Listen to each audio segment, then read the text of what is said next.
শুভেন্দুবাবু, আপনি মহিলাদের সিঁদুর আর চুড়ির দামও বেঁধে দিচ্ছেন, বাংলার মহিলাদের অপমান করছেন। বিরোধী দলনেতা শুভেন্দু অধিকারীকে এবার একযোগে নিশানা করলেন কাকলি ঘোষ দস্তিদার ও শশী পাঁজা। বাদ গেলেন না বিজেপির রাজ্য সভাপতি সুকান্ত মজুমদারও। সঙ্গে হুঁশিয়ারি, বাংলা জুড়ে তীব্র আন্দোলন করবে তৃণমূল কংগ্রেস। ঘটনাটি ঠিক কী? সম্প্রতি রাজ্য বিজেপির সভাপতি সুকান্ত মজুমদার বলেছেন, স্ত্রীর সঙ্গে রাতে থাকলে নাকি মুখ্যমন্ত্রী মুখ মনে পড়ে।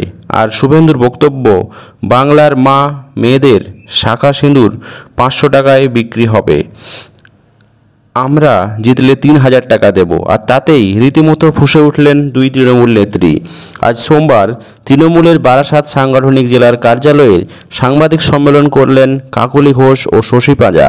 তারা বলেন, একজন শিক্ষার প্রতিমন্ত্রী, অন্যজন বিরোধী দলনেতা, তাদের মুখের ভাষা এমন, ছি, লজ্জা লাগে।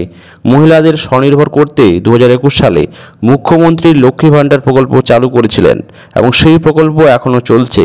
এতে প্রতি মাসে বাংলার 2,21,00,000 মহিলা উপকৃত হচ্ছেন। অথচ বিজেপি সেই মহিলাদের দাম নির্ধারণ করতে চাইছে। এর চেয়ে লজ্জার আর কি হতে পারে?